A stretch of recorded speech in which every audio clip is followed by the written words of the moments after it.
Hello students. तो हम लोग लास्ट क्लास में क्या कर चुके थे? हम लोग डिटेल में डिस्कशन किए थे कि किसी भी कॉम्प्लेक्स नंबर का जो पोलर फॉर्म होता है वो किस फॉर्म में आता है। ठीक है, तो एक सिमिलरिटी हम लोग को दिख रही थी जब हम अपने कॉम्प्लेक्स नंबर को फर्स्ट क्वाड्रेंट में रखे, फिर हम सेकंड में रख के देखे, फिर थर्ड में रख के देखे, फिर फोर्थ में रख के देखे। तो सब में हमको एक सिमिलरिटी देखने को मिला कि एक मॉड जेड बाहर में आ रहा था और ब्रैकेट में cos of something plus iota sign something सब में ही देखने को मिल रहा था। पहले हम लोग फर्स्ट क्वाड्रेंट को देखे थे। फर्स्ट क्वाड्रेंट में हमको ये चीज़ मिला, cos of theta plus iota sine theta. हम लोग शुरुआत कहाँ से किए? ट्रायंगल के डिस्कशन से, जो कि यहाँ पे कॉन्सेप्ट लिखे थे। उस डिस्कशन से स्टार्ट करने के बाद हम लोग इस कंक्लूजन पर पहुँचे। और इस कंक्लूजन को देख कर हम लोग ये बोल सकते हैं कि जो थीटा है इसका एक आर्ग्यूमेंट है, प्रिंसिपल वैल्यू ऑफ आर्ग्यूमेंट भी है इस केस में, बट जरूरी नहीं है कि हमेशा वो प्रिंसिपल वैल्यू ऑफ आर्ग्यूमेंट हो। ठीक है, यहाँ पे थीटा आर्ग्यूमेंट की एक वैल्यू थी। तो अगर हम जानते हैं कि थीटा अगर किसी कॉम्प्लेक्स नंबर का आर्ग्यूमेंट है तो थीटा प्लस 2n पाई भी उसका आर्ग्यूमेंट होगा, जहाँ पे n बिलोंग्स टू इंटीजर होता है। तो ये केस हम लोग देख लिए। फिर हम लोग सेकेंड क्वाड्रेंट में जाके देखे तो भी हमको सेम चीज़ देखने को मिल रहा है। मॉड ऑफ जेड बाहर में है और ब्रैकेट में क्या है? Cos of something plus iota sign something. और वो जो समथिंग आ रहा है वही हमारा क्या है? आर्ग्यूमेंट है उस कॉम्प्लेक्स नंबर का। ऐसे हम लोग चारों क्वाड्रेंट में जाके देख लिए थे। तो एक कंक्लूजन पर हम लोग पहुंच चुके हैं। वो कंक्लूजन क्या है? वही सबसे ज़्यादा इंपॉर्टेंट कंक्लूजन है। अगर ये पूरा डेरिवेशन टाइप का जो है, ये पूरा डिस्कशन जो है, अगर आपको ना भी समझ में आया हो तो ये कंक्लूजन से आप लोग स्टार्ट कर सकते हैं।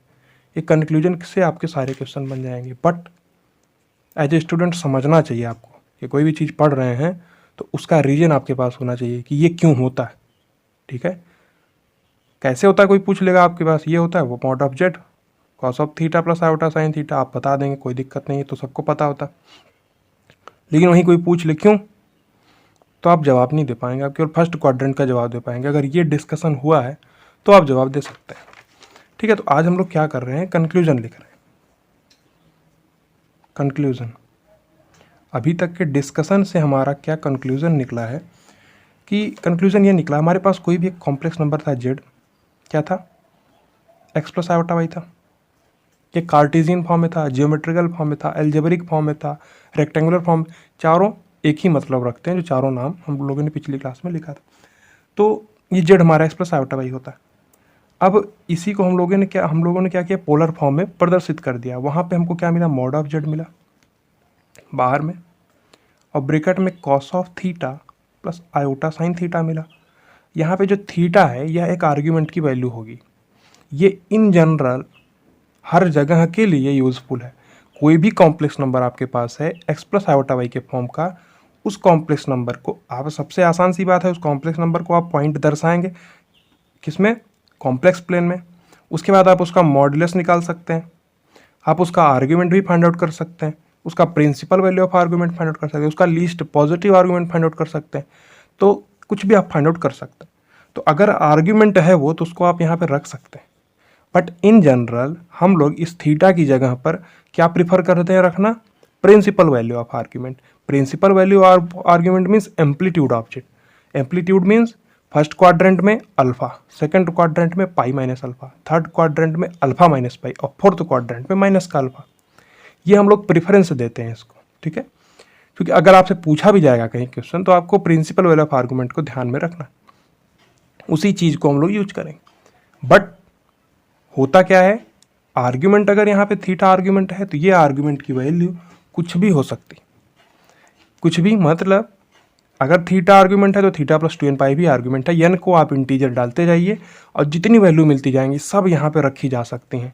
तो ये कंक्लूजन आपको समझ में आ रहा है कि Z mod of Z cos of theta plus iota sine theta. तो कभी कभी इसको इन जनरल ऐसे भी लिख दिया जाता है, R cos of theta plus iota sine theta, कोई दिक्कत नहीं है इसमें, ऐसे लिख दिया जाता है। जो मॉड जेड उसी को आर बोलते हैं। आर मतलब कि मूल बिंदु से उस कॉम्प्लेक्स नंबर की डिस्टेंस।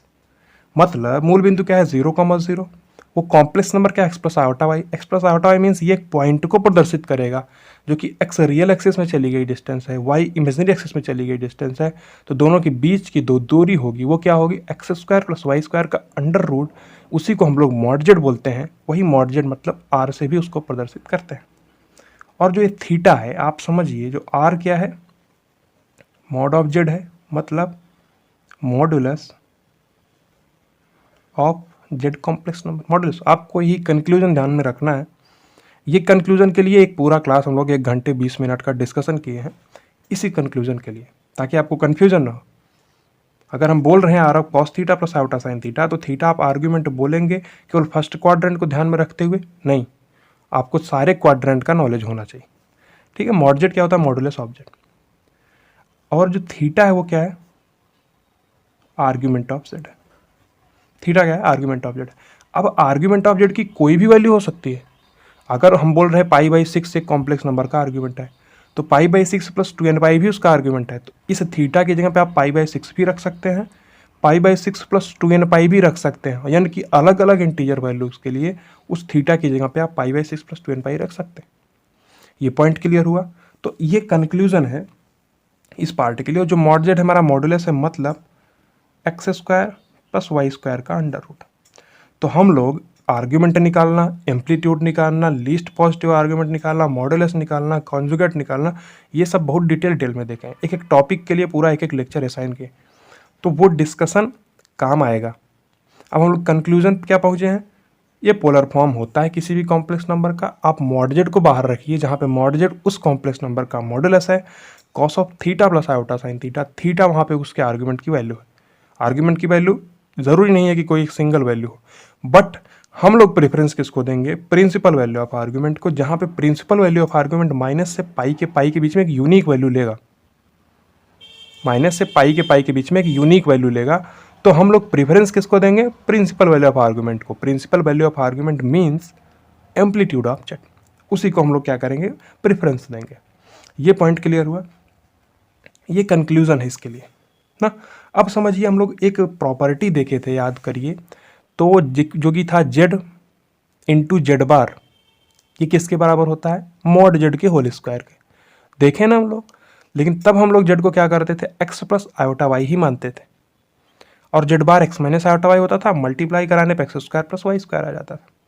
वो प्रॉपर्टी आप लोग यहाँ से भी देख सकते हैं। अगर मॉड जेड कॉस थीटा हम लोग लिख रहे हैं, cos theta plus iota sine theta, तो जो जेड बार आएगा इसका वो क्या आएगा।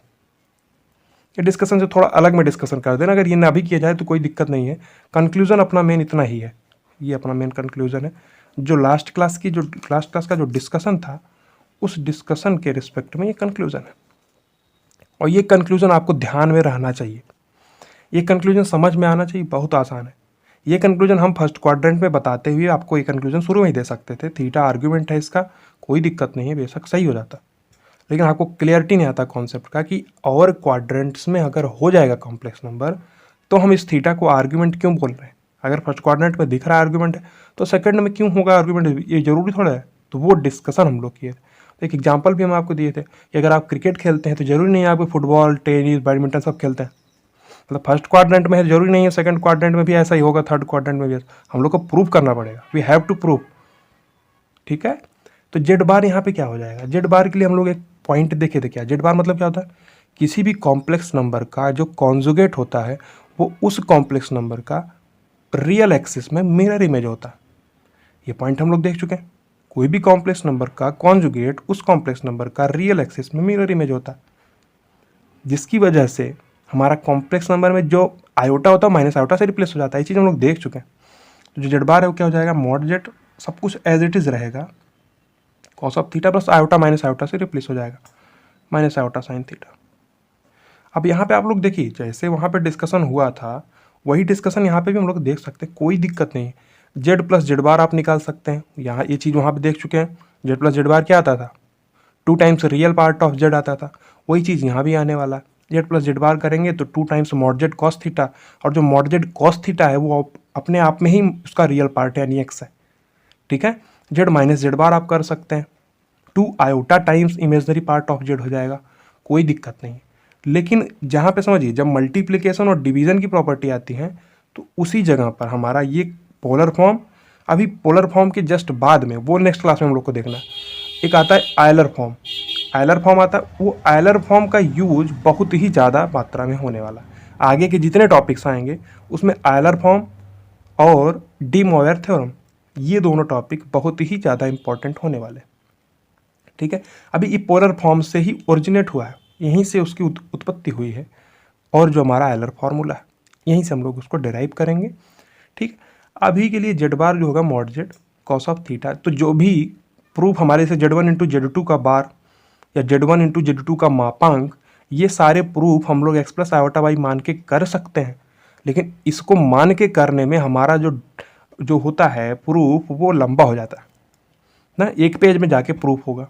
लेकिन अगर वही प्रूफ हम लोग इसमें आयलर फार्मूला से करेंगे तो आयलर फार्मूला से वो प्रूफ करने में एक लाइन में आंसर आ जाएगा, एक लाइन में प्रूफ हो जाएगा, इसलिए हम लोग पढ़ना पड़ रहा है। ठीक है, जेड बार क्या हो जाएगा, mod Z cos of theta minus का आयोटा साइन ऑफ थीटा हो गया। ठीक है, ठीक है, तो मल्टीप्लाई करा सकते हैं हम लोग जेड इंटू जेड बार का, अगर मल्टीप्लाई हम लोग कराएंगे तो क्या हो जाएगा, Z into Z bar mod Z का स्क्वायर हो जाएगा, कोई दिक्कत नहीं। और ये cos theta plus iota sine theta, ये cos theta minus iota sine theta, मतलब A plus B into A minus B का फॉर्म बनेगा, तो cos square theta minus iota sine theta का whole square, A plus B into A minus B क्या होता है, square minus B square, तो ये बना देगा cos square theta minus iota sine theta, iota square sine square theta, iota square यानी -1 minus minus plus cos square theta plus sign square theta यानी 1, तो क्या हो जाएगा मॉड ऑफ जेड स्क्वायर। तो Z into Z bar mod Z square मिल गया। तो ये प्रूफ हम लोग कर चुके हैं। ठीक है, ये प्रूफ तो हम लोग पहले भी कर चुके हैं, एक्स प्लस आयोटा वाई मान के कर चुके हैं, तो कोई दिक्कत नहीं ना। तो कोई दिक्कत है क्या इसमें, आपको नहीं होनी चाहिए। यहाँ पे थीटा आर्ग्यूमेंट है, बट जरूरी नहीं है कि प्रिंसिपल वैल्यू ऑफ आर्ग्यूमेंट हो, बट प्रेफरेंस किसको देंगे, प्रिंसिपल वैल्यू ऑफ आर्ग्यूमेंट। ठीक है, क्योंकि अगर मान लीजिए आपका कॉम्प्लेक्स नंबर है, उसका प्रिंसिपल वैल्यू ऑफ आर्ग्यूमेंट आप 30 डिग्री निकाल लिए, तो 30 डिग्री के अलावा भी कॉम्प्लेक्स नंबर हो सकते हैं, 30 डिग्री प्लस 2n पाई, लेकिन हम लोग प्रेफरेंस किसको देंगे, 30 डिग्री को। नहीं समझ में आया किधर। ठीक है, अभी देखिए, और एक चीज़ यहाँ पे और लिख दे, जैसे हम लोग cos of theta plus iota sine theta ना, तो cos of theta plus iota sine theta को एक सिस थीटा भी लिख देते हैं। ठीक है, बस एक नोटेशन का तरीका है, जैसे cos of theta plus iota sine theta ये है ना, इसी को हम लोग क्या लिख देते हैं शॉर्ट में सिस थीटा। सिस थीटा का मतलब समझिए, C for cos, I for iota, S for sine और थीटा, सिस थीटा। ये थोड़ा सा ध्यान रखने के लिए इसको सिस थीटा बोला जा रहा है, क्योंकि ऐसा कन्फ्यूजन हो सकता है दिमाग में, sine theta plus iota cos theta तो नहीं होता। ठीक है, उस कन्फ्यूजन को मिटाने के लिए सिस थीटा जैसा एक टर्म इंट्रोड्यूस कर दिया गया, अपने आप ही बोल दिया गया सिस थीटा, इसको समझ लो cos of theta plus iota sine theta. ठीक है, जस्ट रिमेंबर करने के लिए। तो ठीक है, ये कंक्लूजन आपको समझ में आ गया।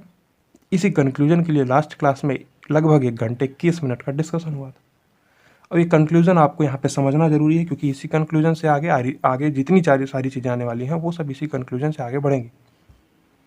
ठीक है, तो अभी हम लोग क्या करेंगे, एक कंक्लूजन देख लिए, अब हम लोग कुछ क्वेश्चंस लगाएंगे, कुछ क्वेश्चंस का प्रैक्टिस करना जरूरी है। ऑल्दो हम लोग प्रैक्टिस कर चुके हैं हर क्वाड्रेंट में एक एक कॉम्प्लेक्स नंबर को रखते हुए, ये सफिशिएंट है, इसके अलावा कोई ज़रूरत ही नहीं पड़ने वाला। लेकिन हम लोग कंक्लूजन पे पहुंच गए। आप लोग बेसिक से जा सकते हैं, बेसिक से अगर आप कॉम्प्लेक्स नंबर को कॉम्प्लेक्स प्लेन में दर्शाएं और किस पॉजिटिव रियल एक्सिस से कितने एंगल पे है वो प्रदर्शित कर लें, तो ये सब करने के बाद आप अपने आप निकाल सकते हैं। बट हम लोग कंक्लूजन से चलेंगे, क्योंकि कंक्लूजन बहुत ज़्यादा इंपॉर्टेंट है, बहुत ही ज़्यादा कंक्लूजन इसका इंपॉर्टेंट होने वाला। तो ये पॉइंट समझ में आया। अब देखिए हम लोग क्या करते हैं, ये सिस थीटा इसको लिखते हैं, cos of theta plus iota sine theta को ही सिस थीटा लिखते हैं, मॉड जेड बाहर में है। ठीक है, यानी पूरे को सिस थीटा बोलते हैं, मॉड जेड बाहर में है, केवल इतने पार्ट को हम लोग क्या बोलते हैं, सिस थीटा बोलते हैं। ठीक है, क्लियर हुआ।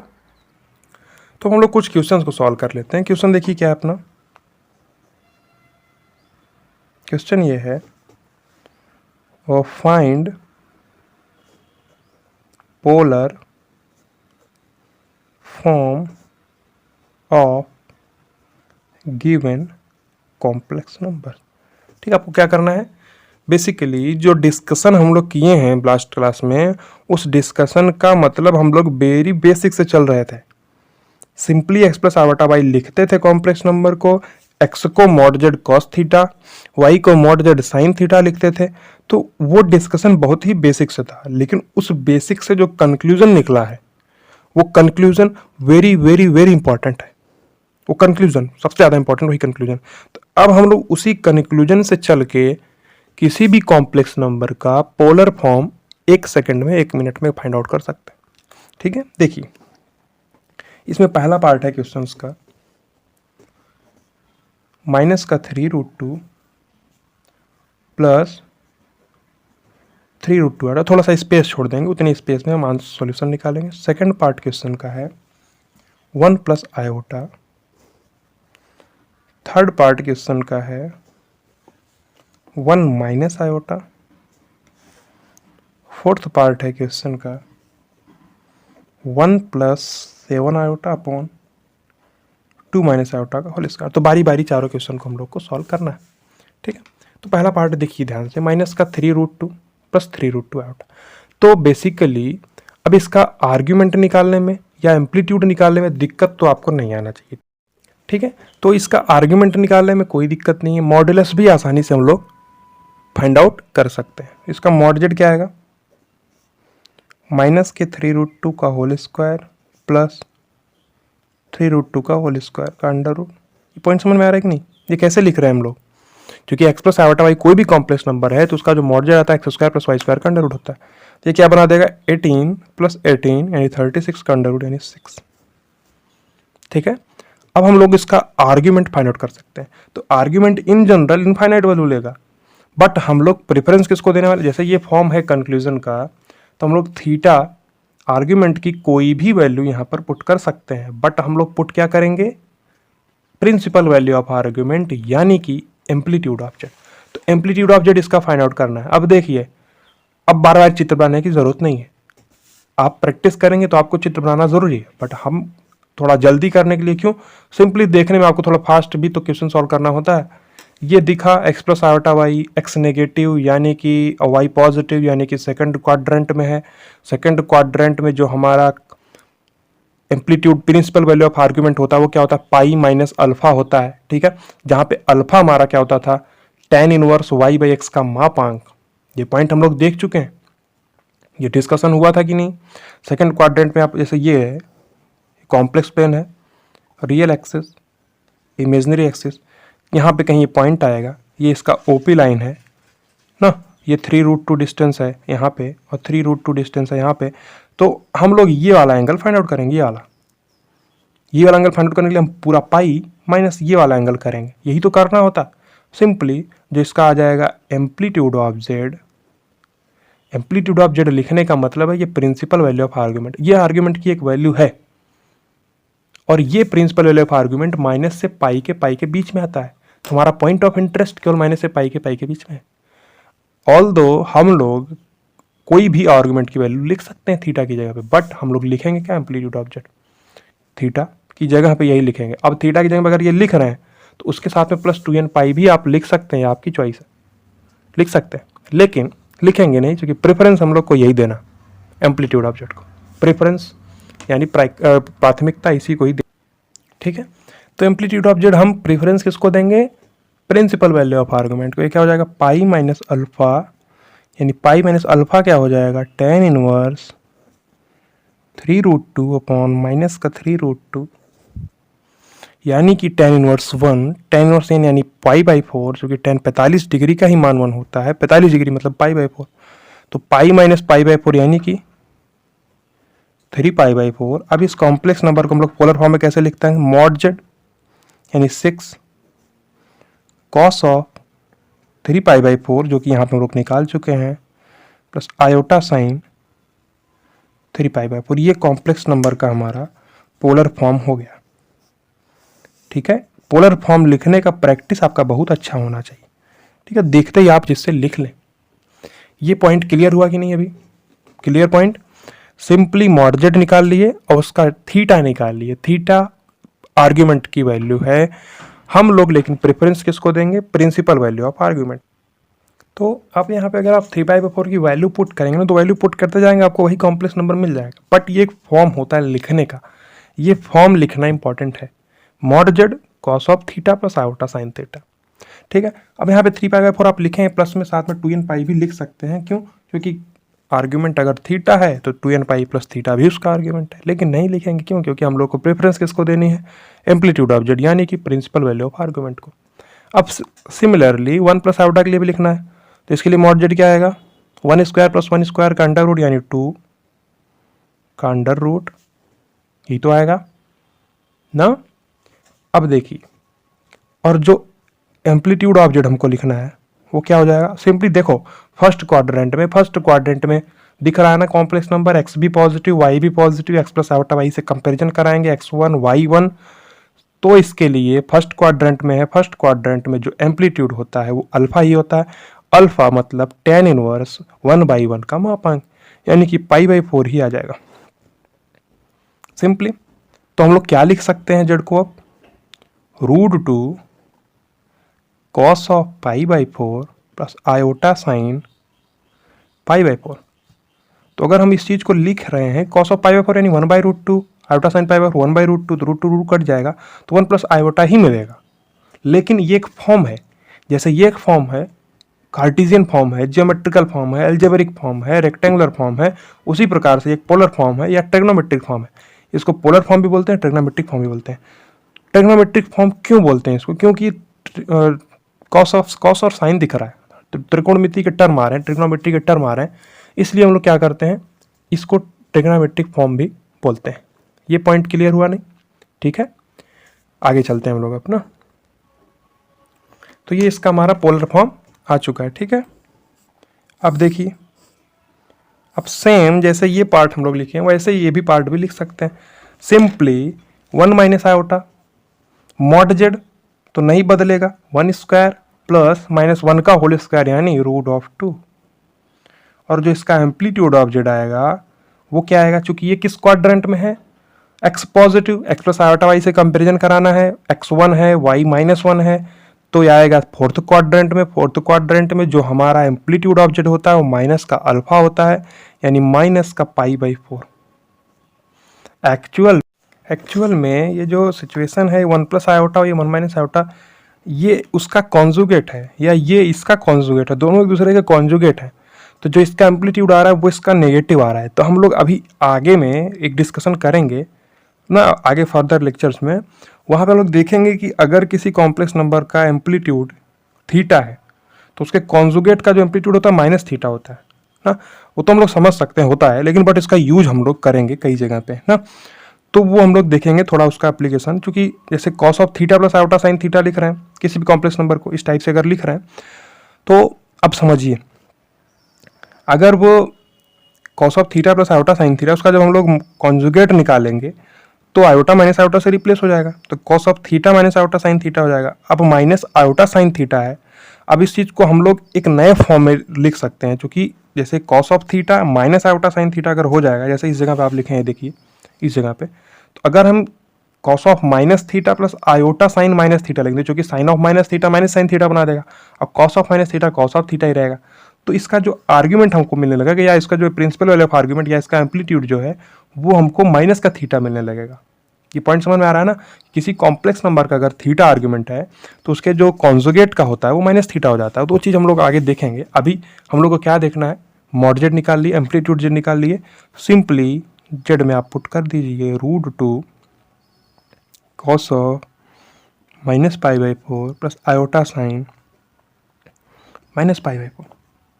ये कॉम्प्लेक्स नंबर हमारा फोर्थ क्वाड्रेंट में है, तो हम लोग ये माइनस का π/4 लिख रहे हैं। इस चीज़ को समझिए, अगर 2π इसमें जोड़ेंगे यानी 3π/4 वो एंटी क्लॉकवाइज का एंगल हो जाएगा। ये चीज़ हम लोग देख चुके हैं, लास्ट क्लास में बहुत अच्छे से देखा।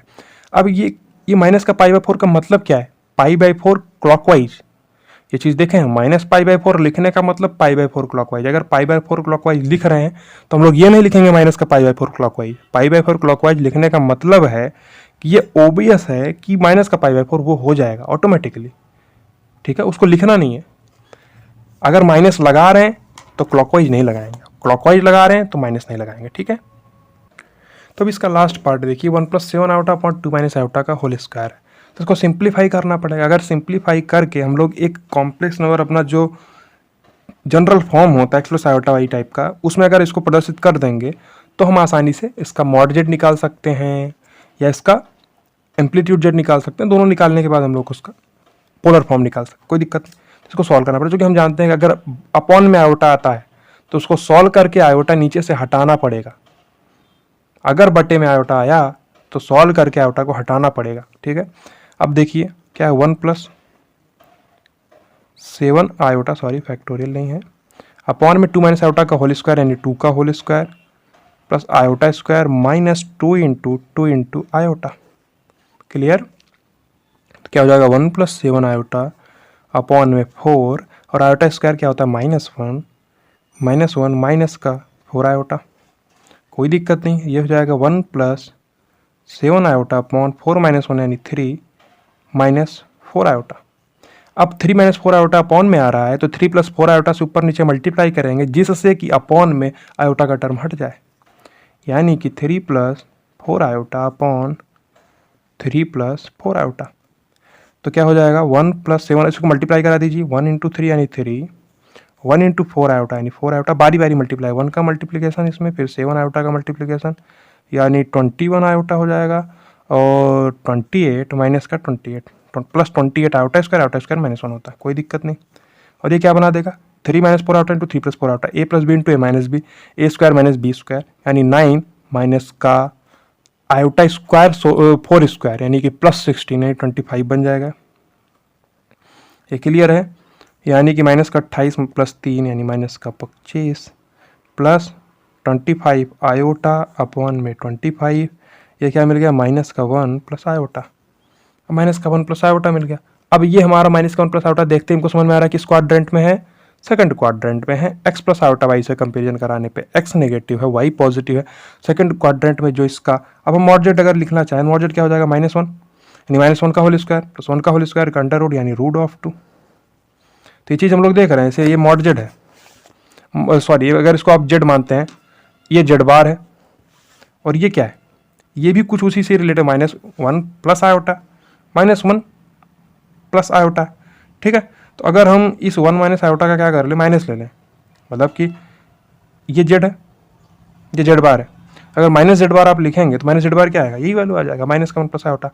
तो जेड का मापांक, जेड बार का मापांक, माइनस जेड का मापांक, माइनस जेड के बार का मापांक, सारी ही वैल्यूज का मापांक एक ही आने वाला है। 1 + आयोटा, 1 - आयोटा, -1 + आयोटा, या -1 - आयोटा भी होता तो इन सबका मापांक √2 ही आने वाला। क्लियर?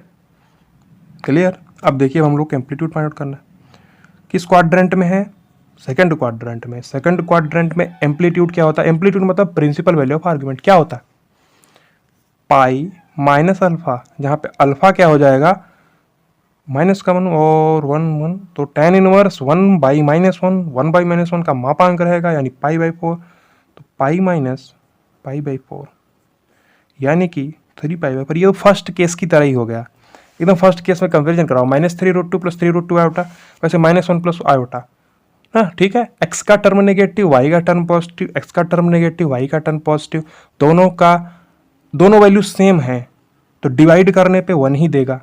चाहे यहाँ पे माइनस का 50 + 50 आयोटा लिख देते तो भी तो 1 ही मिलता डिवाइड करने पे, और डिवाइड करने पर मतलब tan इनवर्स 1 यानी π/4।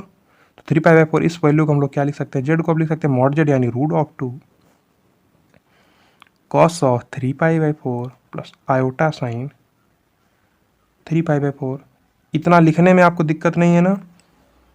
तो और आगे 4 पार्ट हम लोग कर लिए, 1-2 पार्ट और भी देख लेते हैं जो कि बहुत आसान से तुरंत आपको समझ में आ जाएगा। इसमें आपके पास आयोटा लिखा हुआ, तो आयोटा को कैसे प्रदर्शित करेंगे आप, आयोटा क्या है, 0 + आयोटा 0, इसका mod Z, sorry 0 + iota 1, mod Z इसका क्या आ जाएगा, 0 का स्क्वायर प्लस 1 का स्क्वायर यानी कि 1।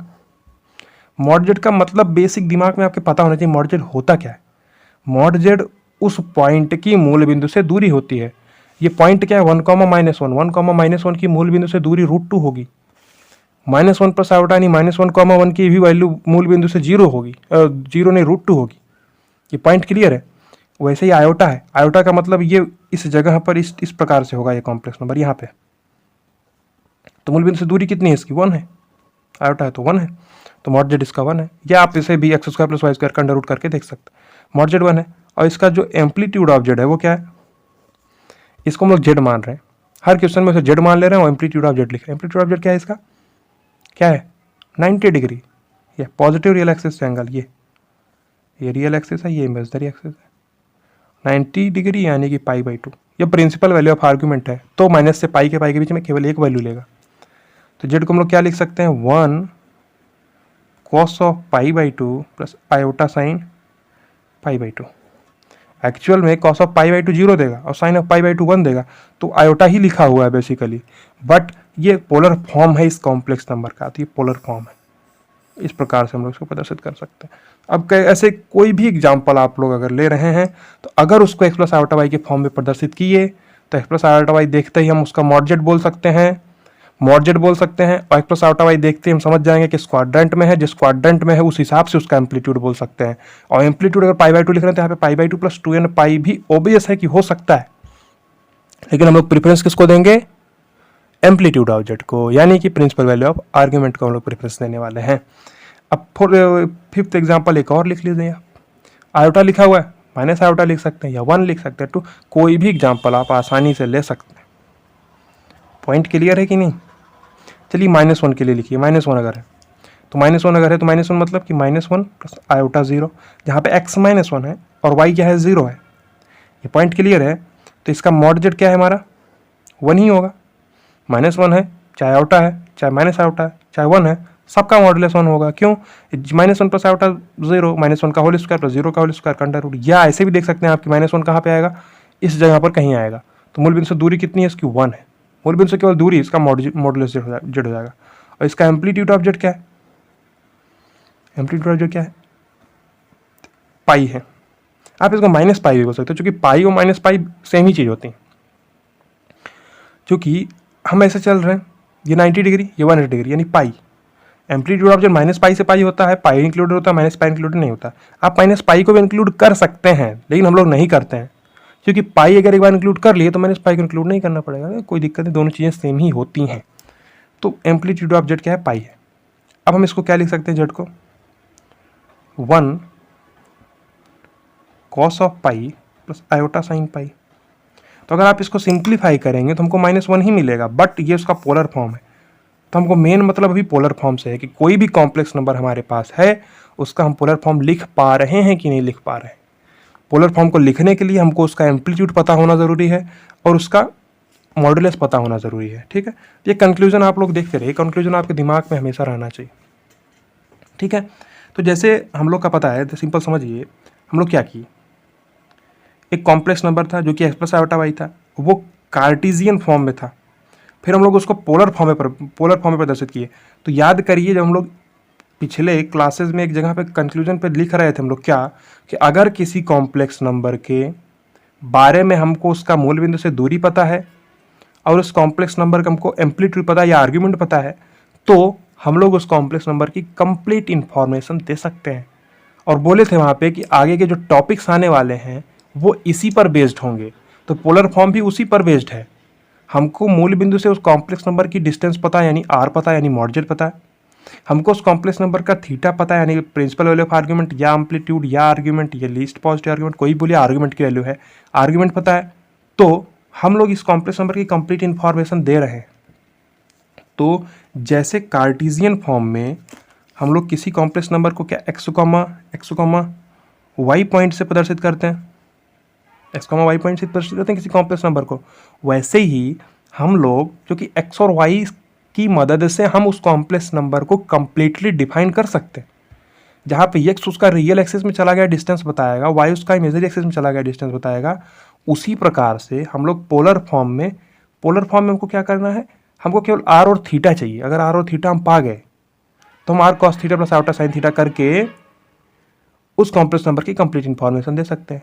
तो ये चीज़ x, y लिखने का मतलब x और y का नॉलेज है हमको, तो हम उस कॉम्प्लेक्स नंबर को कंप्लीटली डिफाइन कर सकते हैं। उसी प्रकार से यहाँ पे अगर आपको r और थीटा का नॉलेज है, r और थीटा अगर आपको पता है, तो आप उस कॉम्प्लेक्स नंबर की कंप्लीट इन्फॉर्मेशन दे सकते हैं, आप उसको कंप्लीटली डिफाइन कर सकते हैं।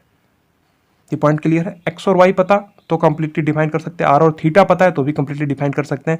ये पोलर फॉर्म के लिए, किसके लिए है, पोलर फॉर्म के लिए। बिल्कुल पोलर फॉर्म की तरह ही ये होता है, एक्सपोनेंशियल फॉर्म भी होता है, उसी को आयलर फार्मूला भी बोलते हैं, उसको हम लोग देखेंगे नेक्स्ट क्लास में।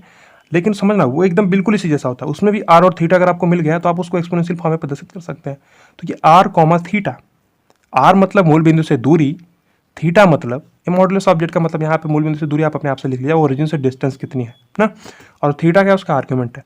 तो अगर आर और थीटा हम फाइंड आउट कर लेते हैं तो हमको उस कॉम्प्लेक्स नंबर को प्रदर्शित करने में, डिफाइन करने में कोई भी दिक्कत नहीं होगी। ठीक है, यहाँ पे एक्स और वाई चाहिए था, यहाँ पे आर और थीटा चाहिए। ये पॉइंट क्लियर है, ये कंक्लूजन आपके दिमाग में हमेशा रहना चाहिए। तो 5 एग्जाम्पल हम लोग देख लिए, इसमें मल्टीपल नंबर ऑफ एग्जाम्पल हम लोग देख सकते हैं। तो हम लोग को क्या करना है अभी, हम लोग को पहले बेस स्ट्रॉन्ग करना है अपना, बहुत बेसिक क्वेश्चन करने हैं।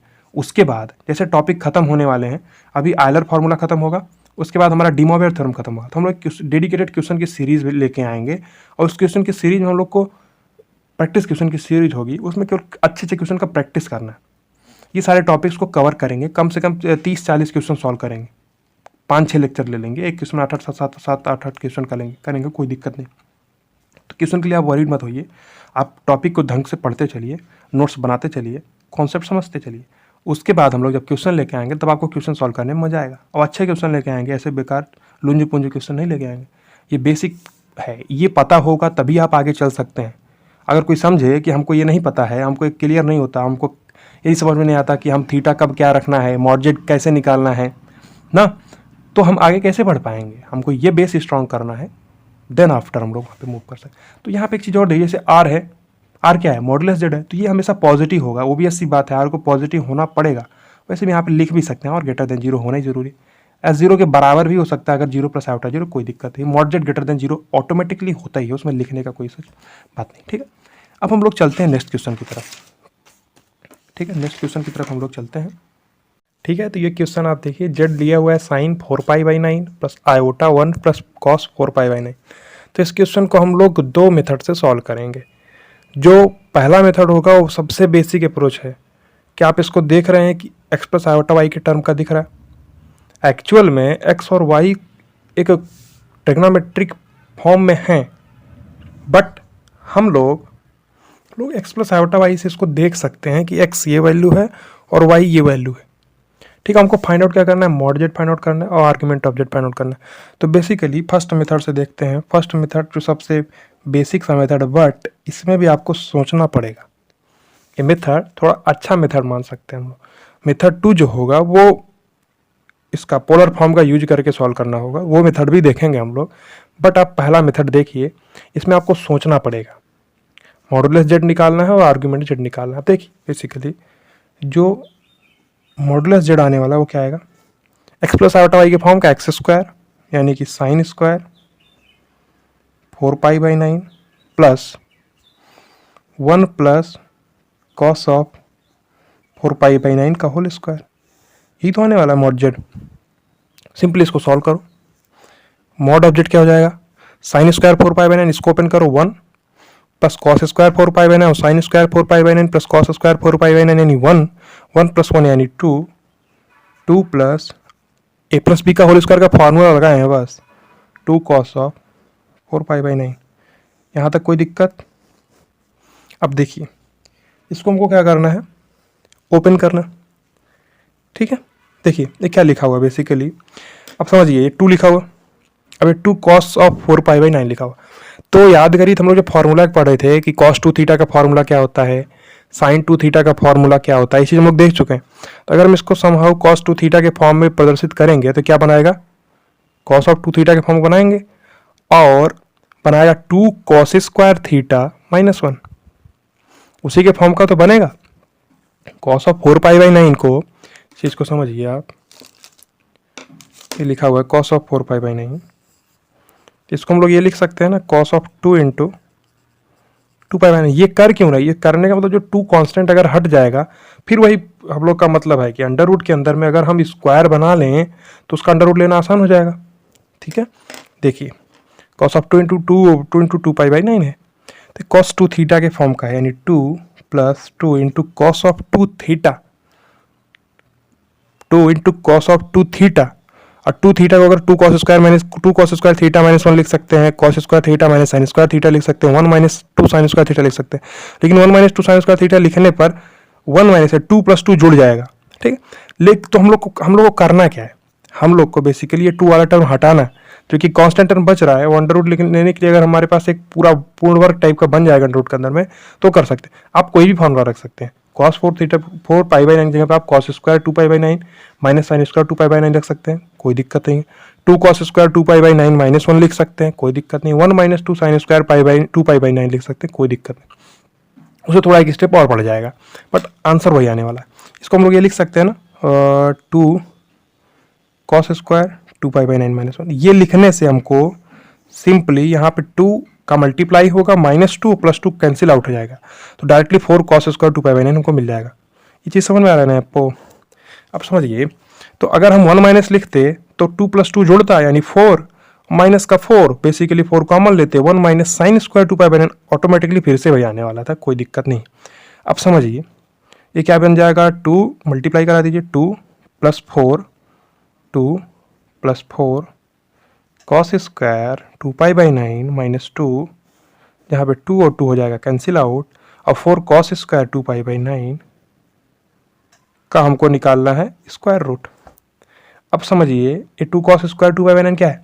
अब आपको एक कॉन्सेप्ट याद करना होगा कि कोई भी रियल नंबर है, यानी कि एक वैल्यू आने वाली है, फोर कॉस स्क्वायर टू पाई एक वैल्यू आने वाली है, आयोटा का टर्म नहीं आने वाला इसमें, और ये कोई रियल वैल्यू देगा, तो एक्स स्क्वायर का अंडर रूट रियल, अगर एक्स स्क्वायर रियल है, एक्स रियल है, तो अंडर रूट क्या मिलता है, मॉड एक्स मिलता है।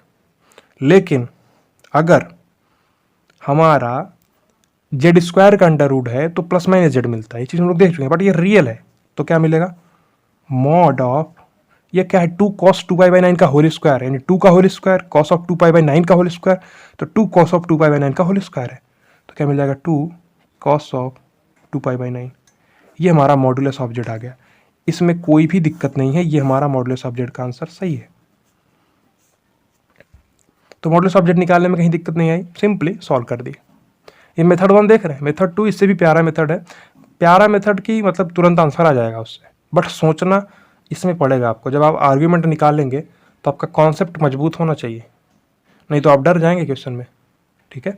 देखिए हम लोग को आर्ग्यूमेंट फाइंड करना, तो आर्ग्यूमेंट फाइंड आउट करने के लिए अभी तो मतलब कोई अगर देखना चाहेगा क्वेश्चन को देखेगा तो उसको थोड़ा यहाँ पे कन्फ्यूजन होने लगे, करें क्या, ये हम लोग कैसे डिसाइड करेंगे कि ये किस क्वाड्रेंट में है। अब आप थोड़ा सा एक बेसिक सा चीज़ समझिए, ये साइन का ग्राफ है ना, साइन का ग्राफ हम लोग दिखाए थे, इस ग्राफ से थोड़ा घबराना नहीं है, सिंपली ग्राफ को देखिए बस, ये साइन का ग्राफ है, और हम लोग बोलते हैं साइन जो होता है ये ज़ीरो है, यहाँ पे कहीं पाई बाई टू आता है, यहाँ पे कहीं पाई आता है, और ये थ्री पाई बाई टू होता है, ये टू पाई होता है, और ये फाइव पाई बाई टू होता है, और ये थ्री पाई होता है। ये चीज़ हम लोग कॉस के लिए साइन के लिए देख चुके हैं, क्या साइन थीटा वर्सेस थीटा का ग्राफ होता है, ऐसे ऐसे आगे चला जाता है, पीछे भी रहता है। तो हम लोग बोलते थे ना कि जो कोई भी फर्स्ट क्वाड्रेंट में सब पॉजिटिव होते हैं, यानी जीरो से पाई बाई टू में हमारा साइन भी पॉजिटिव है, कोई दिक्कत नहीं, पॉजिटिव मतलब रियल एक्सिस से ऊपर है तो पॉजिटिव वैल्यू है। पाई बाई टू से पाई के बीच में, यानी कि सेकंड क्वाड्रेंट में केवल साइन पॉजिटिव होता था, साइन के साथ कॉसेक भी पॉजिटिव होता था, तो ये पॉजिटिव है, साइन भी हमारा पॉजिटिव है, जीरो से पाई के बीच में पॉजिटिव है। लेकिन जैसे हम पाई से टू पाई के बीच में आ रहे हैं, पाई से थ्री पाई बाई टू, यानी कि थर्ड क्वाड्रेंट में साइन नेगेटिव होता है, थर्ड क्वाड्रेंट में टेन पॉजिटिव होता है, ठीक है, तो ये नेगेटिव हमको मिल रहा है इतना part. Same three pi by to से टू पाई, ये कौन सा क्वाड्रेंट है, फोर्थ क्वाड्रेंट, तो फोर्थ क्वाड्रेंट में भी साइन हमारा होता है नेगेटिव, तो ये दोनों वैल्यू नेगेटिव दे रहा है, पाई से थ्री पाई बाई टू और थ्री पाई बाई टू से टू पाई, ठीक है। ठीक है, तो हम लोग को ये पता है जीरो से पाई के बीच में साइन पॉजिटिव है, पाई से टू पाई के बीच में नेगेटिव है, टू पाई से थ्री पाई के बीच में फिर से पॉजिटिव है। तो मतलब पॉजिटिव नेगेटिव का मतलब समझिए, जीरो से अगर इस लाइन से ऊपर रहेगा तो वैल्यू प्लस में रहेगी, प्लस का 0.2, प्लस का 0.3, प्लस का 0.2, इस टाइप की वैल्यू रहेगी। और हमको पता है कि कॉस ऑफ साइन का वैल्यू जो होता है मैक्सिमम 1 होता है और मिनिमम -1 होता है। इसमें कोई दिक्कत है क्या आपको? कोई भी दिक्कत नहीं होनी चाहिए ना। तो अब इतना पार्ट समझिए, ऐसे ही कॉस का भी ग्राफ देख लेते हैं हम लोग। बेसिकली ग्राफ का ज़रूरत यहाँ पे अभी है नहीं, बट हम बना दे रहे हैं आपको समझने के लिए कि जो कि हम लोग क्वाड्रेंट देख चुके हैं। क्वाड्रेंट में हम लोग ये बताते हैं कि फर्स्ट क्वाड्रेंट में ऑल पॉजिटिव, सेकंड क्वाड्रेंट में साइन पॉजिटिव, थर्ड क्वाड्रेंट में टेन पॉजिटिव, फोर्थ क्वाड्रेंट में कॉस पॉजिटिव। फर्स्ट सेकंड में साइन के साथ कॉसेक भी पॉजिटिव, थर्ड में टेन के साथ कॉट भी पॉजिटिव, फोर्थ में कॉस के साथ सेक भी पॉजिटिव। ये हम लोग देख चुके हैं, उसमें कोई भी दिक्कत नहीं है। लेकिन हम लोग ग्राफ से देखते हैं, थोड़ा आपको और अंडरस्टैंडिंग इसमें बढ़ाना है, ठीक है। तो एक ग्राफ का डिटेल ट्रिग्नोमेट्री के चैप्टर में है, कैसे ग्राफ प्लॉट होता है सब कुछ देखा जाएगा। अब कॉस थीटा का ग्राफ देखिए, ये होता है ना, ये 0 है, ये π/2 है, ये पाई है, ये 3π/2 सॉरी ये π/2 है, और ये है पाई, और ये है 3π/2, और ये है 2π ना, π/2 इतना π/2, इतना पाई, 3π/2, 2π, और यहाँ पे 5π/2, फिर यहाँ पे हमारा आएगा 3π, ठीक है। ऐसा होने से ग्राफ चलता चला जाएगा, ठीक है। पॉइंट 1 पर अब देखिए, हम लोग बोलते थे ना कि जब भी हमारा कोई भी complex number sine theta cos theta कुछ भी है, तो फर्स्ट क्वाड्रेंट में यानी 0 से π/2 में पॉजिटिव है कि नहीं। यहाँ पे भी 2π से इसमें पॉजिटिव, इसके बीच में नेगेटिव, ये नेगेटिव, यहाँ पे पॉजिटिव, यहाँ भी पॉजिटिव। वैसे यहाँ पे ये पॉजिटिव है, बट इतने पार्ट में नेगेटिव है, और फिर ऊपर इतने पार्ट में क्या है, पॉजिटिव। ये पॉइंट क्लियर है कि नहीं। और फिर से इतने पार्ट में नेगेटिव, नेगेटिव मतलब रियल एक्सिस के नीचे है, मतलब ये एक्सिस ये जो थीटा वाली एक्सिस है इसके नीचे, मतलब कॉस की वैल्यू नीचे में नेगेटिव आएगी, क्योंकि -1 तक जाना है मैक्सिमम इसको, ठीक है, और 1 तक ऊपर में। तो दोनों का ग्राफ क्लियर समझ में आया आपको ना। अब इसी चीज़ से हम लोग रिलेट करने वाले इस क्वेश्चन को। पहले दृष्टि में जब इस क्वेश्चन को देखेंगे तो हम ये नहीं समझ पाएंगे कि किस क्वाड्रेंट में जाएगा, क्योंकि वो जानना ज़रूरी है, तभी हम लोग आर्ग्यूमेंट के लिए फॉर्मूला लगा सकते हैं। वो जानना बहुत ज़्यादा ज़रूरी है। अब देखिए, तो किस क्वाड्रेंट में जाएगा उसके लिए हमको साइन 4π/9 का साइन पता होना ज़रूरी है, और 1 + cos 4π/9 का साइन पता होना ज़रूरी है, ठीक है। अभी बहुत प्यारी चीज़ बताने वाले, बहुत इंटरेस्टिंग चीज़ है। तो साइन का 4π/9 का साइन पता होना चाहिए, किस चिन्ह का होगा, क्या मतलब पॉजिटिव होगा नेगेटिव में होगा, या ये चीज़ जो है ये पॉजिटिव होगी नेगेटिव होगी, ये जानना बहुत ज़्यादा ज़रूरी है। तभी हम लोग फॉर्मूला अपना लगा, तभी हम लोग निकाल पाएंगे उसका आर्ग्यूमेंट या एम्पलीट्यूड। ये पॉइंट क्लियर है। अब देखिए, साइन 4π/9 का मतलब देखिए, पाई मतलब क्या होता है 180 डिग्री, और 9 180 डिग्री मतलब कि डिवाइड कर दीजिए, आ जाएगा 20 × 4 यानी 80 डिग्री। तो साइन का 80 डिग्री, 80 डिग्री कहाँ है, 90 डिग्री से पहले है, मतलब ये फर्स्ट क्वाड्रेंट में है। तो फर्स्ट क्वाड्रेंट में साइन पॉजिटिव होता है, वो तो हमको देखने पे भी यहाँ मिल रहा है कि 0 से π/2 के बीच में कोई भी एंगल रहेगा तो साइन पॉजिटिव देगा, π/2 से पाई के बीच में भी कोई एंगल रहेगा साइन पॉजिटिव देगा। अब ये π/2 मतलब ये 90 डिग्री है, तो इसके जस्ट पहले कहीं 80 डिग्री होगा, नहीं समझ में आया। तो ये 80 डिग्री में जो वैल्यू से कॉरस्पॉन्डिंग मिलेगी यहाँ पे, ये वैल्यू जो मिलेगी ये पॉजिटिव ही मिलेगी, और 1 से कुछ कम रहेगी, नहीं समझ में आया।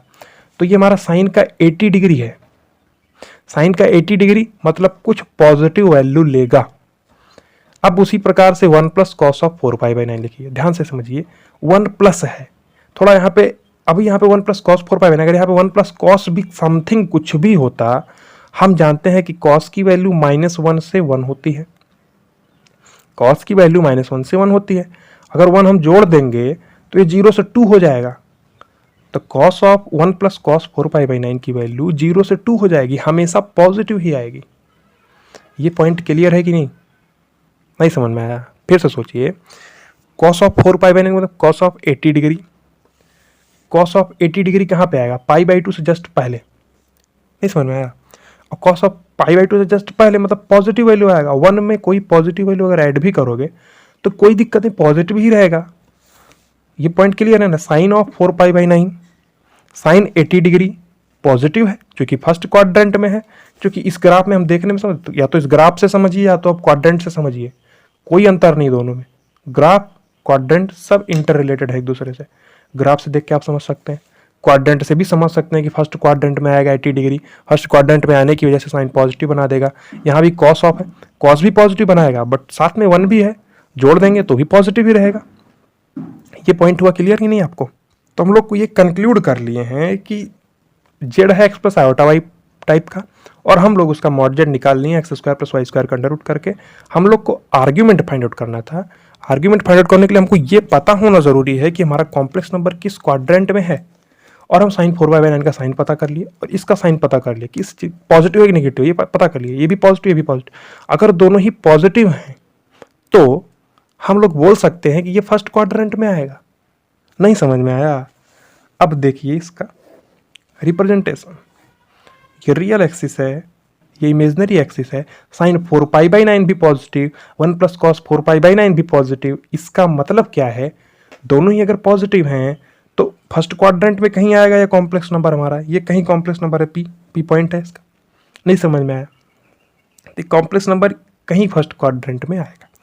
तो फर्स्ट क्वाड्रेंट के लिए जो हमारा आर्ग्यूमेंट का वैल्यू होता था वो अल्फा ही होता था। नहीं समझ में आया? तो जो इसका आर्ग्यूमेंट बोलिए या एम्पलीट्यूड ऑफ जेड बोलिए, आर्ग्यूमेंट यानी प्रिंसिपल वैल्यू ऑफ आर्ग्यूमेंट यानी एम्पलीट्यूड ऑफ जेड, ये अल्फा ही होता है। और अल्फा हमको निकालना पड़ेगा। अल्फा मतलब क्या होता है, tan इनवर्स y/x का मॉडुलस। y/x हमको करना पड़ेगा। y यानी कि 1 + cos 4π/9, x यानी sin 4π/9, तो वही हमको करना पड़ेगा।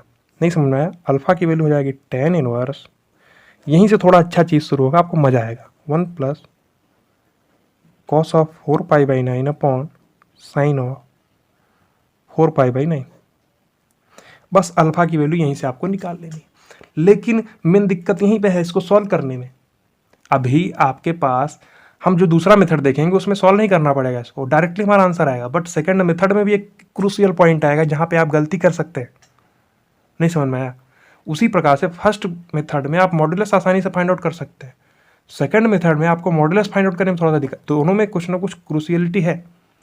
इस मेथड में आप मॉडुलस आसानी से फाइंड आउट कर लिए, 2 cos 2π/9 आना, कोई दिक्कत नहीं है। आप ऐसे देख भी सकते हैं, π/9 यानी कि 20 डिग्री, नाउ 20 cos 40 डिग्री, तो cos 40 डिग्री मतलब पॉजिटिव आएगा। 2 cos 40 डिग्री पॉजिटिव आएगा, तो मॉडुलस लगाएं या ना लगाएं कोई दिक्कत नहीं। प्लस वो वैसे डायरेक्टली 2 cos 2π/9 मिल सकता है क्योंकि ऑलरेडी ये पॉजिटिव है। तो यहाँ पे देखिए ना, अब ये चीज़ हमको सॉल्व करनी है। पहला मेथड देखते हैं, फिर हम लोग सेकंड मेथड पे मूव करेंगे, उसमें भी आपको मजा आएगा। tan inverse 1 + cos 4π/9 upon sin 4π/9। जो हमारा अल्फा आ रहा है वो क्या आ रहा है, अल्फा है tan इनवर्स 1 + cos 4π/9, ये 4 है, अपॉन sin 4π/9। अब समझिए सिंपली 1 है, अगर हम इस 1 को समहाउ हटा दें तो हमारा काम आसान हो जाएगा कि नहीं समझ में आया? अगर इसको 2 cos स्क्वायर 2π/9 - 1 लिख सकते हैं ना, तो cos 2θ का फॉर्मूला बहुत ही ज़्यादा यूजफुल है, sin 2θ का फॉर्मूला बहुत ही ज़्यादा यूजफुल है। दोनों यूज होते हैं हमेशा ही, इसीलिए हम पूरा ट्रिग्नोमेट्री का बेसिक पढ़ा दिए थे लास्ट लेक्चर्स में, किसी लेक्चर प्रीवियस लेक्चर में, ठीक है। tan इनवर्स क्या हो जाएगा, 2 cos स्क्वायर 2π/9 लिख सकते हैं, चूंकि cos 2θ का फॉर्म है cos 2 × 2π/9, तो 2 cos स्क्वायर 2π/9 -1 -1 + 1 कट जाएगा, बचेगा क्या, 2 cos स्क्वायर 2π/9 अपॉन साइन का 4π/9। यहाँ भी 2π/9 बनाना पड़ेगा क्योंकि ऊपर में 2π/9 है, तो साइन 4π/9 को क्या लिख सकते हैं, 2 sin 2π/9 और cos 2π/9। कौन सा फॉर्मूला लगा दिया, साइन 2θ का। अब cos 2π/9 एक cos 2π/9 से कैंसिल आउट हो जाएगा। देखिए यहाँ पे भी थोड़ा सा इंटरेस्टिंग चीज़ चल रही है, अभी आप आगे सामने और इंटरेस्टिंग चीज़ आएगी। तो cos 2π/9 कैंसिल आउट हो जाएगा, 2 से 2 कैंसिल आउट हो जाएगा, बचेगा cos 2π/9 अपॉन साइन 2π/9 यानी कि cot 2π/9। ये अल्फा की वैल्यू आ गई, ये अल्फा की वैल्यू हो गई। मतलब ये हमारा आर्ग्यूमेंट ऑफ हो गया, यानी प्रिंसिपल वैल्यू ऑफ आर्ग्यूमेंट हो गया या एम्पलीट्यूड हो गया, कोई दिक्कत नहीं, ठीक है। ठीक है, तो इसको फर्दर सॉल्व करने पे हम लोग क्या समझ सकते हैं, tan इनवर्स cot 2π/9।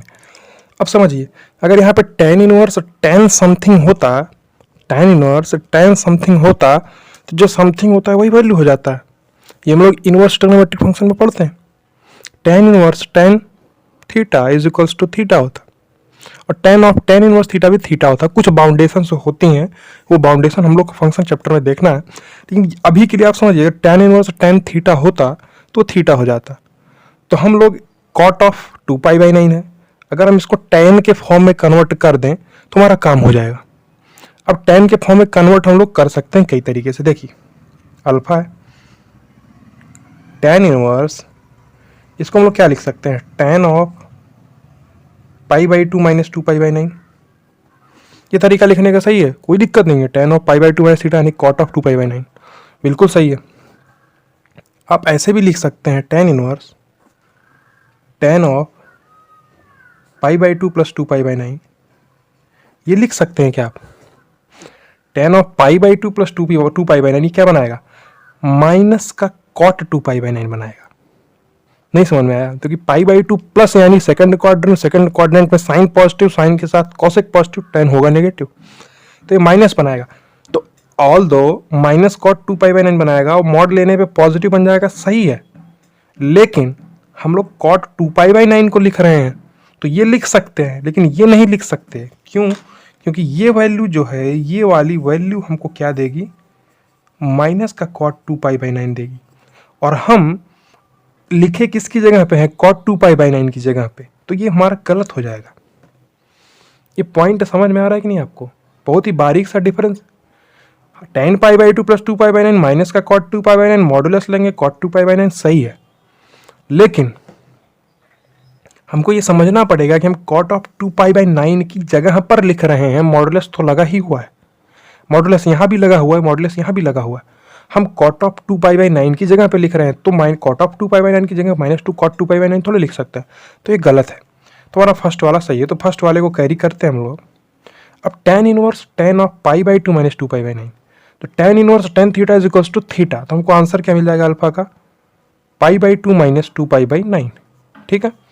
अब 9π माइनस 4π यानी कि 5π डिवाइडेड बाई 18, तो ये हमारा इसका क्या है, अल्फा क्या है, 5π/18 प्रिंसिपल वैल्यू ऑफ आर्ग्यूमेंट है, या आर्ग्यूमेंट बोल सकते हैं, या इसको एम्पलीट्यूड बोल दीजिए। हम लोग प्रेफरेंस देते हैं किसको है, प्रिंसिपल वैल्यू ऑफ आर्ग्यूमेंट को, यानी एम्पलीट्यूड को हम लोग प्रेफरेंस देते हैं। तो ये हमारा प्रेफरेंस इसी को दे सकते। बाकी प्लस 2n करेंगे तो बहुत सारे एंगल आ सकते हैं जो कि इसके आर्ग्यूमेंट होंगे, बट हम लोग को यही, ठीक है। क्वेश्चन में आर्ग्यूमेंट पूछ रहा था, अगर इन जनरल आर्ग्यूमेंट है तो प्लस 2n ऐड कर सकते हो, लेकिन हम लोग प्रेफरेंस किसको देने वाले, 5π/2। इसको बार बार जोर इसलिए दे रहे हैं क्योंकि आपको कंफ्यूजन ना हो। तो पहला मेथड आपको क्लियरली समझ में आया कि नहीं? पहला मेथड बहुत ही ज़्यादा आसान, थोड़ा सा सोचना था इस जगह पर आपको। मॉडुलस जेड निकालने के लिए बेसिक फार्मूला हम लोग यूज़ किए, सीधे सॉल्व कर दिए, x² प्लस y² का अंडर रूट। और हमको ये पता होना चाहिए कि साइन 4π/9 का साइन क्या है, ये साइन क्या है, तभी तो हम लोग बता पाएंगे किस क्वाड्रेंट में है। अब समझिए हम लोग का मेथड नंबर 2। मेथड नंबर 2 ये भी अच्छा मेथड है, पोलर फॉर्म का मेथड, जो टॉपिक हम लोग अभी जस्ट पढ़े हैं रिसेंट में, उस टॉपिक का यूज करके हम लोग इसको सॉल्व कर सकते हैं। देखिए हमारे पास क्या दिया हुआ है, साइन ऑफ, अभी एक ये क्वेश्चन सॉल्व करेंगे हम लोग, उसके बाद एक इसी के जैसा है क्वेश्चन हम होमवर्क देंगे, आप उसको सॉल्व कीजिएगा और नेक्स्ट क्लास में लोग डिस्कशन वहीं से स्टार्ट करेंगे, ठीक है। अभी इसको हम सॉल्व कर देते हैं नए मेथड से। Iota 1 plus cos of 4π/9। अब समझिए हमारा जो जेड का स्टैंडर्ड फॉर्म होता है, समझिए जेड का जो स्टैंडर्ड फॉर्म होता है वो क्या होता है, mod of Z cos of theta plus iota sine theta. अगर हम समहाउ किसी प्रकार से इस फॉर्म में अगर हम इसको ले आ दें, इस फॉर्म में अगर हम इसको ले आ दें, ठीक है, इस फॉर्म में अगर इसको हम ले आ दें, इस फॉर्म में, तो हमारा काम आसान हो जाएगा। डायरेक्टली हमको मॉड जेड दिख जाएगा, एक गलत का साइन नहीं है। इस फॉर्म में अगर हम लोग ले आ दें, मॉड जेड मिल जाएगा और थीटा भी मिल जाएगा, थीटा का आर्गुमेंट की वैल्यू है, कोई दिक्कत नहीं। अगर हम इस फॉर्म में समहाउ ले आ दें तो इस फॉर्म में कैसे आ सकते हैं, जेड लिखा हुआ, अगर इसी जेड को हम कुछ इस प्रकार से रीअरेंज करें, थोड़ा सा इधर उधर सॉल्व करें, तो ये अगर मैच कर जाएगा, हम कंपेरिजन करा के थीटा भी बोल सकते हैं, मॉड जेड भी बोल सकते हैं। अब देखिए साइन 4π/9 है, तो और यहाँ पे साइन 4π/9 है, ये 1 प्लस कॉस ऑफ 4π/9 है, ठीक है। अब देखिए जेड को एक बार, इसको हम 2 साइन 2π/9 कॉस 2π/9 लिख सकते हैं। क्यों ऐसा लिख रहे हैं, चूंकि जब 1 प्लस कॉस 4π/9, जैसे यहाँ पे हम लोग 1 प्लस कॉस 4π/9 को क्या लिखते हैं, 2 कॉस स्क्वायर 2π/9 माइनस 1 और 1 1 कट गया था, वैसे यहाँ भी हमको करना है, क्या है, 2 sine of 2π/9 cos of 2π/9 plus iota 1 plus 2 cos square 2π/9 minus 1। ये चीज़ समझ में आनी चाहिए आपको, कैसे लिख रहे हैं इसको और क्यों लिख रहे हैं। क्योंकि हम लोग को एक फॉर्म बनाना है mod Z cos theta plus iota sine theta. तो cos theta plus iota sine theta बाहर में मॉड जेड चाहिए, उस फॉर्म में प्रदर्शित करने के लिए हम देख रहे हैं कि जो साइन 4π/9 इसके अंदर भी 2 sin 2π/9 cos 2π/9 इसके अंदर में cos 2π/9 है, उसी प्रकार से इसके अंदर भी cos 2π/9 आ जाएगा, उसको हम लोग कॉमन निकाल सकते हैं। देखिए सिंपली ये क्या है 2 sin 2π/9 है और यहाँ से 1 और 1 कैंसिल आउट हो जाएगा, तो 2 cos 2π/9 यहाँ भी है, 2 cos 2π/9 यहाँ भी है, तो कॉमन ले सकते हैं 2 cos of 2π/9। यहाँ से कॉमन हमारे पास क्या साइन 2π/9 बचेगा प्लस आयोटा 2 cos 2π/9 हम क्या ले सकते हैं, कॉमन ले चुके हैं, तो आयोटा cos ऑफ 2π/9। ये चीज़ है, बिल्कुल सही चीज़ है, ये मॉड जेड जैसा दिख रहा है, बट यहाँ पे cos theta plus iota sine theta होना चाहिए। तो यहाँ पे हम इसको cos बना सकते हैं, साइन को cos बनाएंगे, क्योंकि हमारा जो स्टैंडर्ड फॉर्म है cos of theta plus iota sine theta का होता है। जेड क्या है 2 cos ऑफ 2π/9, इसको हम लोग लिख सकते हैं cos ऑफ π/2 प्लस लिखेंगे तो माइनस का साइन मिलेगा, बट हमको माइनस का साइन नहीं चाहिए, प्लस का साइन चाहिए। तो उससे पहले देखिए एक चीज़ आपको यह ध्यान में रखना है, 2 cos ऑफ 2π/9 है, तो हमको मॉड जेड जो बाहर में रखना है उसको पॉजिटिव होना पड़ेगा। जो हम लोग नेक्स्ट एग्जांपल हम देंगे उसमें आप यही गलती करेंगे, जब आप लोग पहले मेथड से सॉल्व करेंगे तो उसमें आप यहाँ पे गलती कर लेंगे, थोड़ा सा समझने में आप दिक्कत होगा, लेकिन जब सेकंड मेथड को सॉल्व करेंगे तो आपको यहाँ पे थोड़ा गलती होगा, क्योंकि 2 cos 2π/9 यहाँ पे आप अगर चेक भी नहीं करते, π/9 मतलब कि 40 degree, cos of 40 degree positive आएगा, पॉजिटिव 2 से मल्टीप्लाई करके पॉजिटिव नंबर आएगा, मॉड जेड पॉजिटिव, ठीक है। लेकिन किसी क्वेश्चन में इस प्रकार से डिज़ाइन किया जा सकता है कि जो आप मॉड जेड बाहर में निकाल रहे हों वो नेगेटिव हो जाए, नहीं समझ में आया, वो नेगेटिव हो सकता है, अगर वो नेगेटिव हो जाएगा तो आपका आंसर गलत हो जाएगा। सपोज करिए मान लीजिए यहाँ पे 2 cos 2π/9 है, यहाँ पे cos ऑफ ऐसा एंगल होता है जिसकी वजह से हमको मॉड जेड नेगेटिव मिल रहा होता, तो क्या हम उसको मॉड जेड बोल देते? देखने में लगता कि ये मॉड जेड है, मॉड जेड हम बोल भी देते, बट वो गलत हो जाता है। क्यों? क्योंकि मॉड जेड कभी ऋणात्मक नहीं हो सकता, यहाँ पे धनात्मक है, कोई दिक्कत नहीं है। और ब्रैकेट में cos of theta plus iota sine theta का फॉर्म बनाना है। हम यहाँ पे cos ऑफ अगर π/2 प्लस समथिंग करते, cos ऑफ π/2 प्लस समथिंग करते तो क्या मिलता? माइनस का साइन मिलता, और माइनस का साइन रिक्वायर्ड नहीं है, प्लस का साइन रिक्वायर्ड है, तो cos ऑफ π/2 माइनस समथिंग हमको करना पड़ेगा। नहीं समझ में आया? cos ऑफ π/2 माइनस 2π/9 अगर करेंगे तो cos ऑफ 90 माइनस थीटा क्या होता है? साइन थीटा, साइन ऑफ 2π/9 ऊपर में दिख भी रहा है। सेम उसी प्रकार के इसको हम साइन के फॉर्म में लिख सकते हैं, आयोटा साइन π/2 माइनस 2π/9 लिख सकते हैं ना, sine 90 minus theta cos theta. तो दोनों ही चीज़ों को देख के आपको समझना जरूरी है, समझ में आएगी नहीं, इस चीज़ को इस प्रकार से लिख सकते हैं। तो अब देखिए, तो मॉड जेड हमको दिख गया क्या है? 2 cos ऑफ 2π/9, ऊपर में मॉड जेड 2 cos ऑफ 2π/9 का मॉड था, मेथड 1 में था, और मॉड लगाओ ना लगाओ बात बराबर है। क्यों? क्योंकि 2 cos 2π/9 पॉजिटिव है। यही दिक्कत होगी आपको सेकंड वाले क्वेश्चन में, जो हम होमवर्क देंगे आप उसको सॉल्व करिएगा, वो इससे भी ज़्यादा प्यारा क्वेश्चन है। इसको कॉन्सेप्ट इसमें समझे हैं उसको अप्लाई करके सॉल्व कीजिएगा, और नेक्स्ट क्लास में हम लोग वहीं से शुरू करेंगे। मॉड जेड ये हो गया, और ये थीटा क्या है? π/2 माइनस 2π/9, जैसे वहाँ पे था π/2 माइनस 2π/9 यानी 5π/18। ये हमारा क्या है? आर्ग्यूमेंट की एक वैल्यू है, या इसको प्रिंसिपल वैल्यू ऑफ आर्ग्यूमेंट भी आप बोल सकते हैं, कोई दिक्कत नहीं है। ये इसका मॉडुलस ऑफ जेड है। तो क्वेश्चन सॉल्व हो गया ना, बहुत ही अच्छा क्वेश्चन, बेहतरीन क्वेश्चन था। पहला मेथड से जब हम लोग सॉल्व किए, उस मेथड से सॉल्व करने में आपको कहाँ दिक्कत आया? जब आप आर्ग्यूमेंट निकालने लगे। इस मेथड को जब सॉल्व करेंगे आपको मॉडुलस निकालने में थोड़ा सा दिक्कत नहीं आ रहा, लेकिन आप गलती करेंगे। कब? जब आपका जो मॉड जेड है वो ऋणात्मक हो रहा होगा और आप उसको पकड़ नहीं पाएंगे।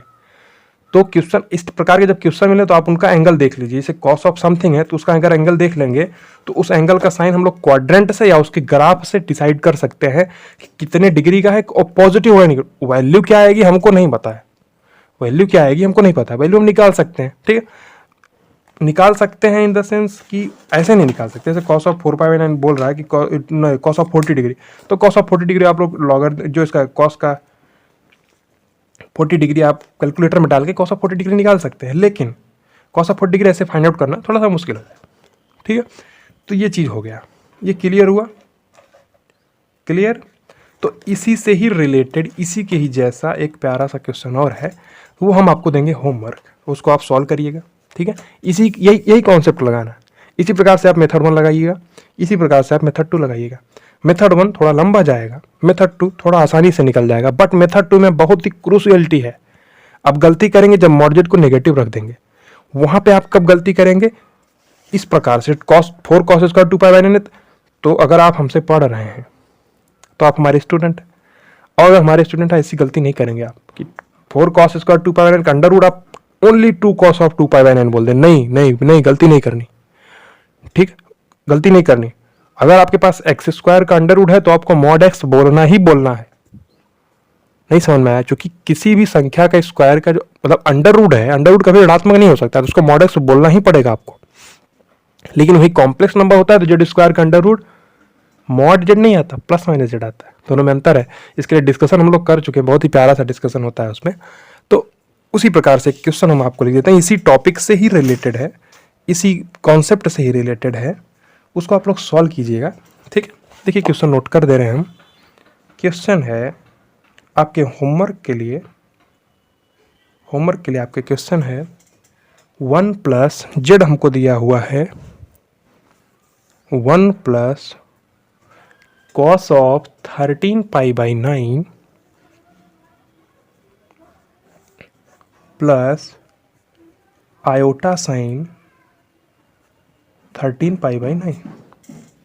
1 plus cos of 13 pi by 9 plus iota sign 13 pi by 9। आपको यहाँ पे मॉडजेट फाइंड आउट करना है क्या है, और इसका आर्ग्यूमेंट ऑब्जेक्ट। अगर आर्ग्यूमेंट ऑब्जेक्ट के बारे में कोई इन्फॉर्मेशन नहीं दिया गया, आप उसको प्रिंसिपल वैल्यू ऑफ आर्ग्यूमेंट मान के निकाल सकते हैं। वही उसको आंसर में लिखना भी पड़ेगा आपको, क्योंकि इन जनरल वाली चीज़ें हो सकता है कि पाई बाई जो थीटा प्लस 2n पाई उसका आर्ग्यूमेंट होगा, बट हम लोग को लेके क्या चलना है, प्रिंसिपल वैल्यू ऑफ आर्ग्यूमेंट यानी कि एम्पलीट्यूड। तो यहाँ पे हम स्टार लगा देते हैं, क्योंकि बहुत ही बेहतरीन क्वेश्चन है, अच्छा क्वेश्चन है। तो कल हम लोग इतने में इसका डिस्कशन करेंगे और फिर हम लोग नेक्स्ट टॉपिक पर मूव करेंगे, जो कि है हमारा क्या, यूलर्स फॉर्म यानी यूलर्स फॉर्मूला बोल सकते हैं आप। और उसके बाद हम लोग का आता है डी मोवेयर थ्योरम। ये दोनों ही काफ़ी इंपॉर्टेंट और अच्छे होते हैं, अच्छे मेथड है। ठीक है, ये कॉन्सेप्ट समझ में आया आपको? कॉन्सेप्ट क्लियर होगा, ये जिस प्रकार से सॉल्व किया, अगर ये क्लियर है तो आप इसको सॉल्व कर सकते हैं। इसको सॉल्व करिएगा अपना अप्रोच लगा के अपने हिसाब से। ठीक है, क्लियर? तो ये क्लास को हम लोग यहीं पे एंड करते हैं। ठीक है, लेक्चर अच्छा लगा हो तो लाइक और कमेंट करिएगा, सब्सक्राइब भी कर दीजिएगा, अपने दोस्तों को शेयर कर दीजिएगा जो इसका बेनिफिट लेना चाहते हैं इन लेक्चर्स का। तो हम लोग आगे वाले लेक्चर्स में क्वेश्चन का सीरीज भी लेके आएंगे, और जो चैप्टर्स हैं मैथ के ना, वो सब लेके आएंगे हम लोग। ठीक है, हम लोग मैट्रिक्स डिटरमिनेंट भी लेके आएंगे, application of derivative, integration, differentiation, limit, continuity, probability, P and C, सारे ही सब चैप्टर मैथ के हम लेके आएंगे। और आसानी से केवल सरल क्वेश्चन नहीं कराएंगे, उसके एडवांस लेवल के भी क्वेश्चन कराएंगे आप। उसके लिए परेशान होने की ज़रूरत नहीं है।